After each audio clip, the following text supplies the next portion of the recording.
Hello students, this is Purvi here. Today we are going to discuss about the second chapter from Business Studies Part 1 called Principles of Management. Now what is the concept of management principles? Management principles are the statements of fundamental truth which serve as guidelines for decisions and actions of managers. These principles lay down the general guidelines so that a manager can take valuable decisions or appropriate steps to accomplish desired goals. Management principles versus values. Values are desirable and have moral connotations, where principles are the statements of truth or guidelines for behavior. Management principles are technical, whereas values are ethical. Values are formed through common practice, whereas principles are formed through research and experimentations. Management principles versus techniques of management. While principles of management provide guidelines for decision making, techniques refer to methods or procedures to achieve organizational goals. Management principles versus principles of pure science. Management principles are not as rigid as principles of pure science, as they deal with human behavior and are applied as per the prevailing situations. Also, management principles are not valid universally, as they do not produce the same results every time when applied in different situations. Nature of management principles. The given points characterize the nature of management principles. They are universally applicability, general guidelines found by practice and experimentations, flexible, mainly behavioral, cause and effect relationship, and contingent. Let's discuss them in detail. First, universal applicability. These principles are universal and can be applied in all types of organizations, whether it is profit making or non-profit making, small or large, private or government, and manufacturing or service sector.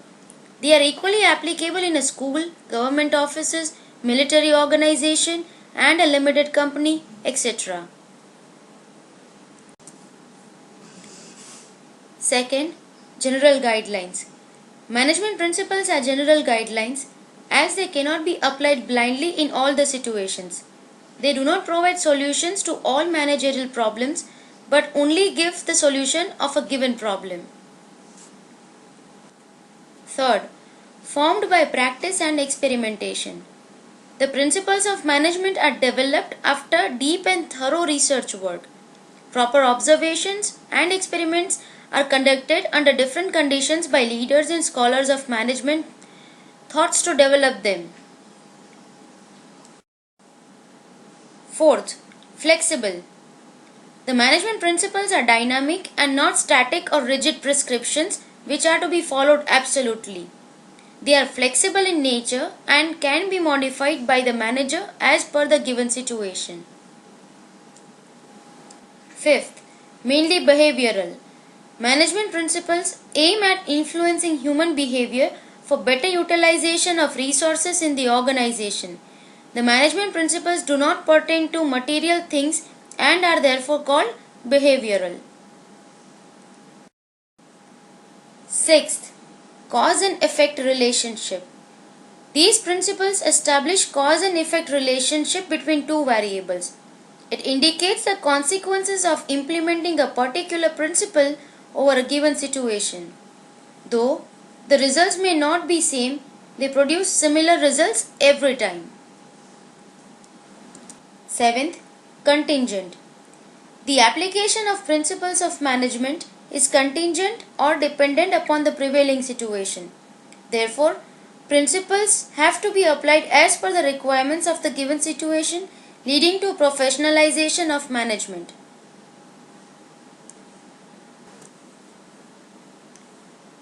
Significance of management principles. Management principles have gained importance with increasing professionalization of management. The given points summarize the significance of principles of management. Let us discuss them in detail. The first one is providing managers with useful insights into reality.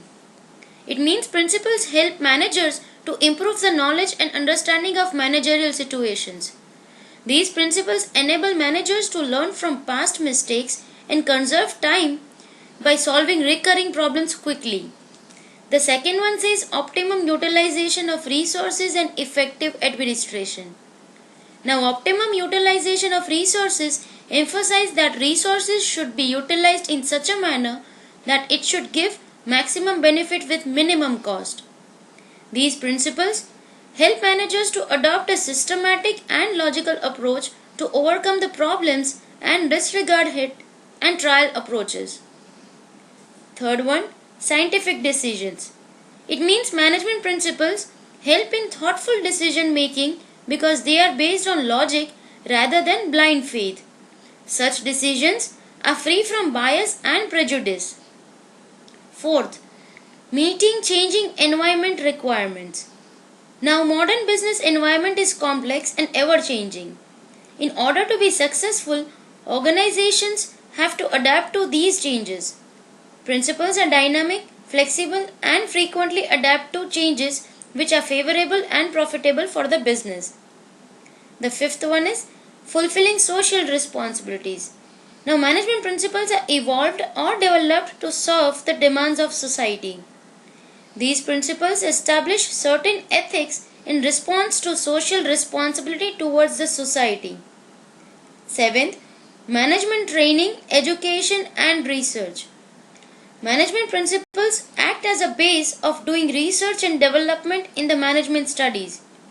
These principles provide basic groundwork for the development of managers. Therefore, professional courses like MBA and BBA teach these principles as a part of their curriculum. Now let's talk about Henry Fayol's principles of management. Henry Fayol is known as the father of general management, as he was the first one to identify 4 functions of management. Those were planning, organizing, directing, and controlling. He also developed his own concept of administration and gave 14 principles of management. Let us see what are those 14 principles. The first one is division of work. According to Fayol, if work is divided into small tasks and assigned to trained specialists, then it will help in taking the advantage of specialization. Because of this principle, an organization is divided into separate departments, that is production, sales, finance, marketing, etc. This principle has positive and negative effects. If followed, it will give positive effects like repeated performance by an individual leads to specialization, less wastage of resources, and efficiency and effectiveness of work. And if do not followed, then it will give negative effects like lack of specialization and wastage of resources and insufficient operations. Second principle is authority and responsibility. Authority means the right to give orders and obtain obedience. On the other hand, responsibility means obligation to complete the assigned task on time. According to Fayol, there must be a balance between authority and responsibility. Excess of authority without matching responsibility may result in misuse of authority, whereas excess responsibility without adequate authority may lead to failure of organizational goals. Again, this has positive effects if followed. With proper responsibility, there will be no misuse of authority. With proper authority, there will be timely completion of tasks and quick decision making, while it will give negative effects if not followed, like it may lead to misuse of authority. Subordinate will not be able to complete the task efficiently, that is within the given time, and it may lead to delay in decision making. Third principle is discipline.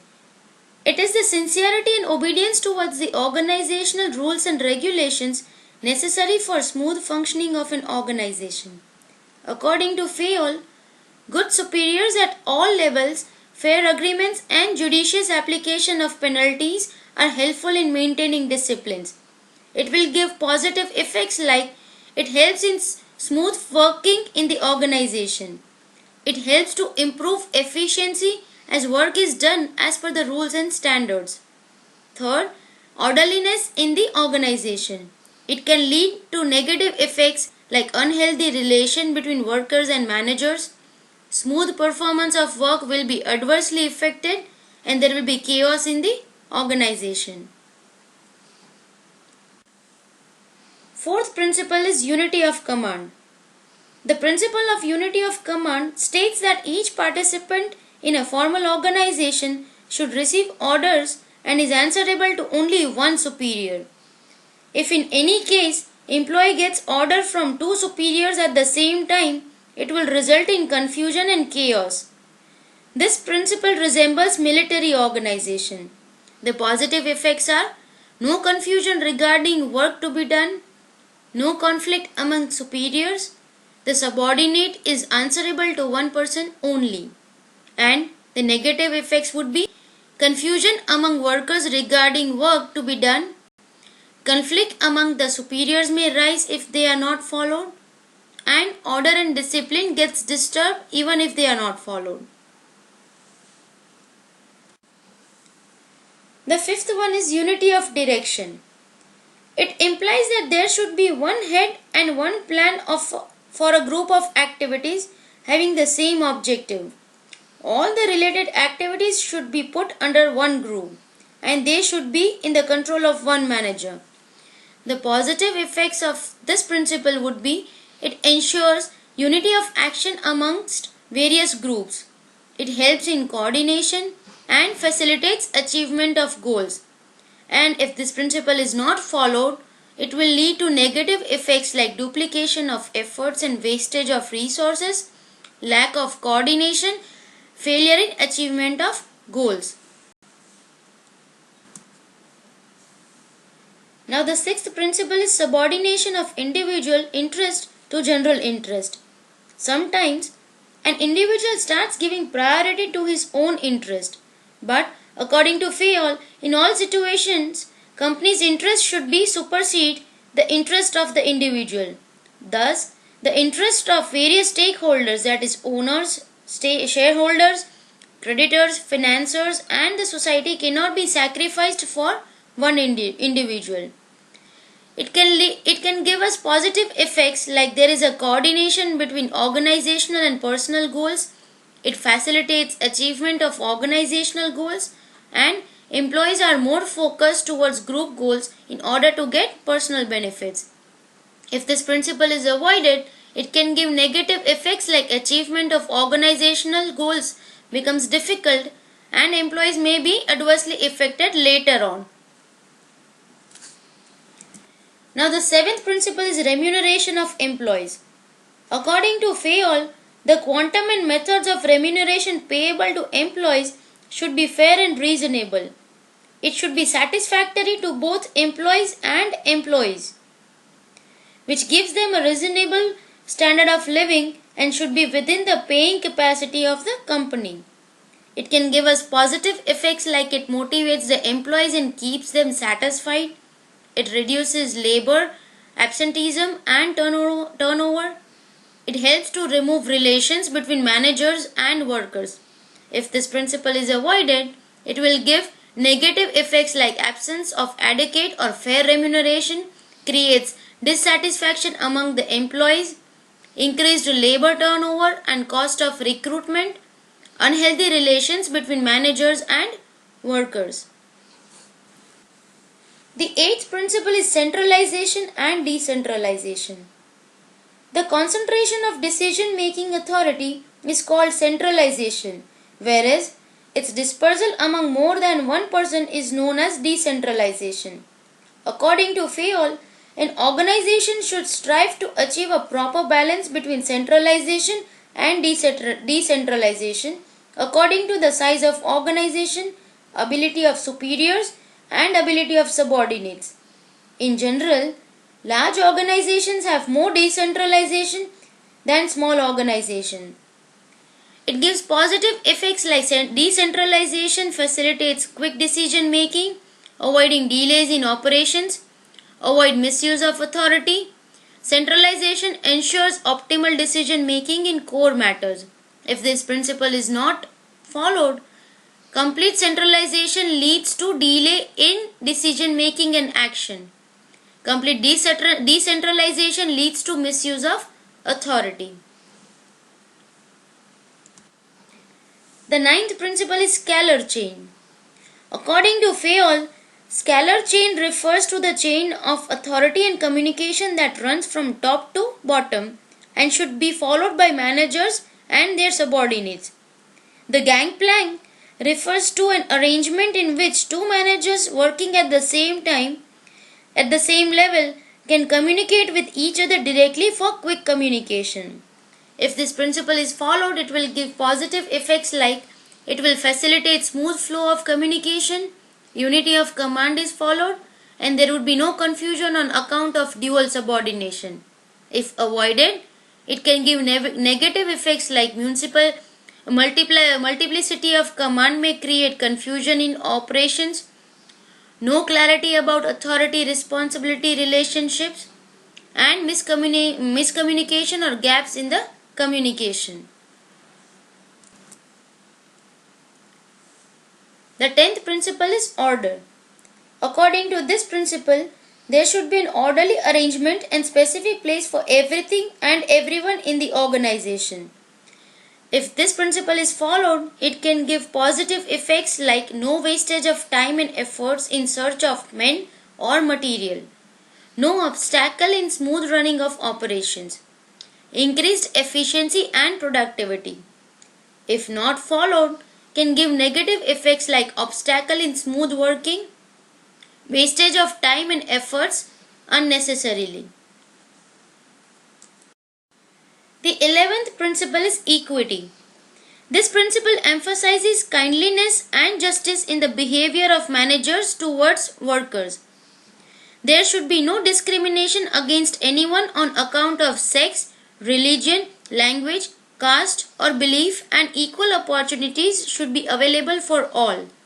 If this principle is followed, it can give positive effects like it ensures loyalty among the workers, cordial relation between workers and managers, and congenial atmosphere within the organizational.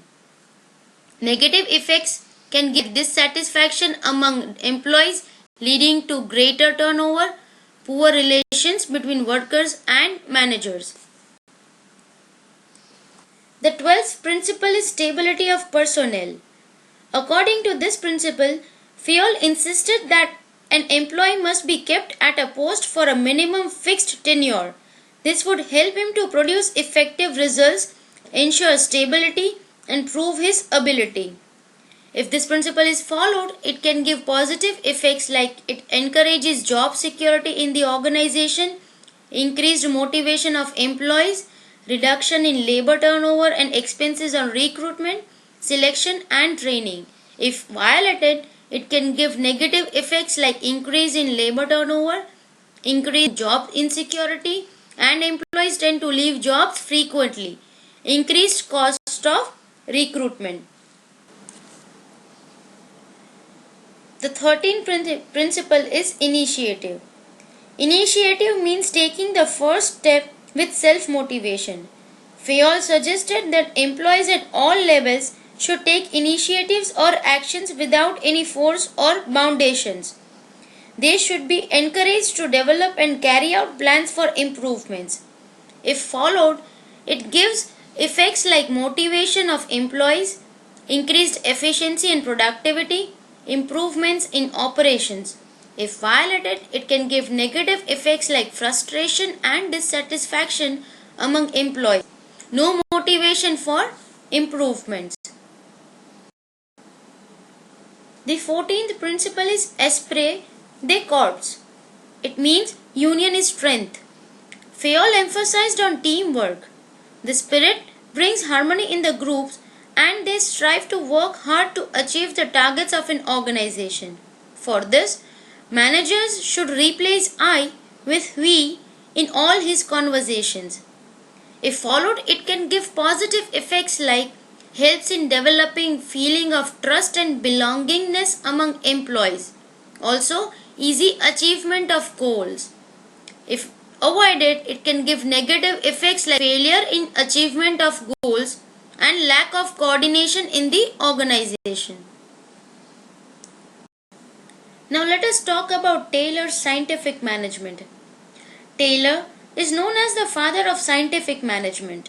He made a significant contribution to the management of factory system of production. Scientific management means applying the standardized methods and tools to increase the output, its quality, and to reduce costs and wages.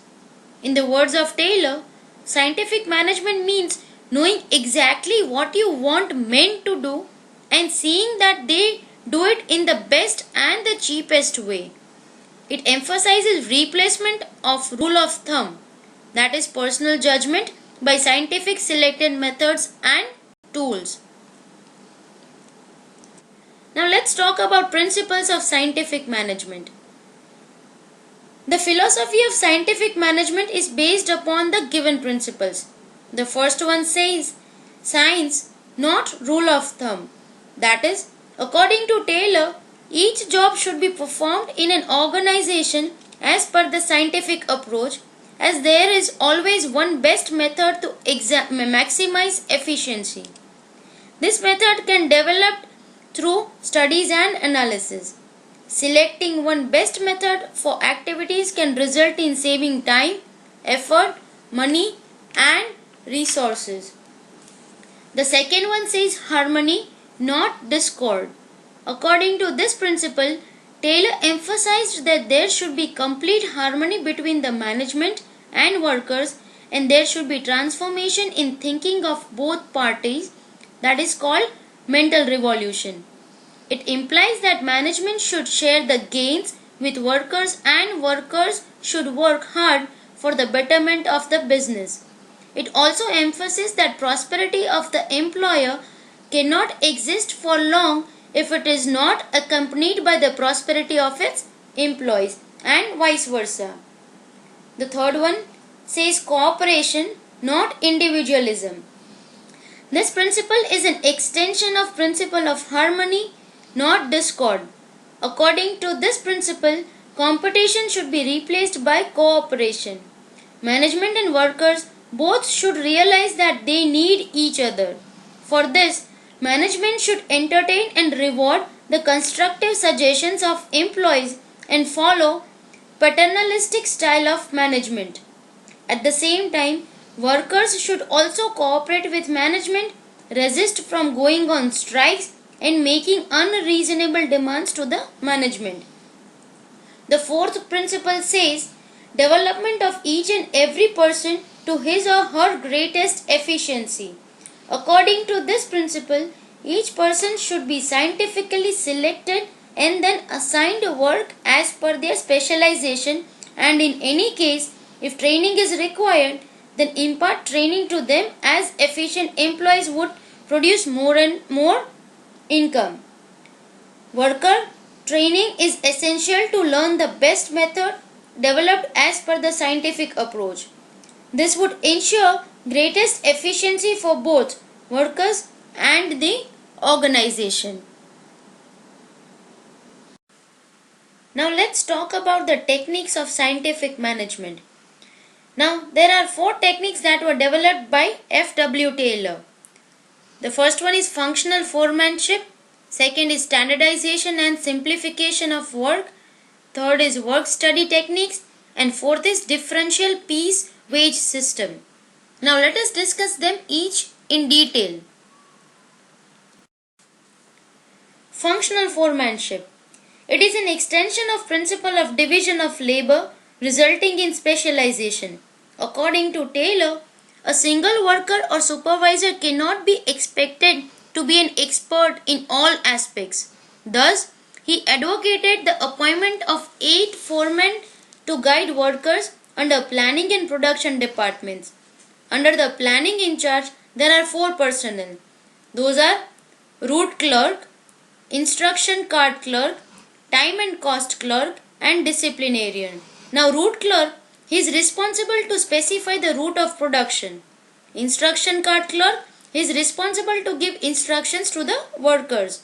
Time and cost clerk is responsible to prepare time and cost sheets. And disciplinarian, he is responsible to maintain discipline among the workers. Now, under the production in charge, there are 4 personnel. First is speed boss, second is gang boss, repair boss and inspector. Now speed boss is responsible for timely completion of job. Gang boss is responsible for keeping machines and tools ready for work. Repair boss, he is responsible to keep machines and tools in proper condition. And inspector is responsible to maintain quality of work. Now second technique is standardization and simplification of work. Standardization is the process of setting standards for every business activity, process, raw materials, time, machinery and methods to achieve efficiency. Standardization of product implies that the size, design, quality, shape, etc. of the product should meet the requirements and taste of the consumers. Simplification means eliminating superfluous sizes, varieties and dimensions. Now, this technique aims to eliminate unnecessary diversity of products and thereby reduce costs. Also, it aims to help in achieving economy in the use of required machines. Now, the third technique is work-study techniques. Scientific management requires deep analysis of all the activities performed in an organization with the aim of producing the maximum possible output with the minimum possible efforts. It involves method to study, motion study, time study and fatigue study. Now let us discuss them in detail. The first one is method study. This technique of scientific management is conducted to find out the one best method or way of performing a particular task. The objective of this study is to minimize the cost of production and maximize the quality and satisfaction of the consumer. Second is motion study. Motion study refers to an in-depth study of movements of a worker while doing a task. Taylor recognized 3 types of movements, that was productive, unproductive and incidental. The objective of motion study is to eliminate unproductive movements into doing a task to achieve efficiency and reduce the time required to do the task. For this, Taylor used stopwatches and various colors and symbols to identify productive and unproductive movements of the employees. The third study is time study. It determines the standard time taken to perform a well-defined job. Time measuring devices were used to conduct this study. This type of study is helpful in deciding the time required to perform a job. It also helps in determining a fair day's work for the workman and determining incentive schemes and labor costs. The fourth type of study is fatigue study. Now, fatigue study seeks to find out the amount and frequency of intervals to be given to workers in completing a task. This would help the worker to regain his stamina and work with the same efficiency again. It also aims to reduce various causes of fatigue such as long working hours, doing unsuitable work, bad working conditions, etc. Now the fourth technique is differential piece-wage system. Now Taylor proposed a system of wage payment on the basis of the work done. In this system, higher rates were given to efficient workers producing standard product or more and vice versa. Now let us discuss the difference between both the types of principles. Henry Fayol's principles are for general management while Taylor's are for scientific management and applicable in factories. Fayol's principles are for top level of management while Taylor's are for shop floor level of a factory. Fayol's principles are universally applicable while Taylor's are applicable to specialized situations. Fayol's principles are based on personal experience, while Taylor are based on observation and experimentation. Fayol's principles are for improving overall administration, while Taylor's are for increasing productivity. Fayol is known as father of general management, while Taylor is known as father of scientific management. Fayol was a practitioner, while Taylor was a scientist. So students, this was the second chapter from Business Studies Part 1. Thank you.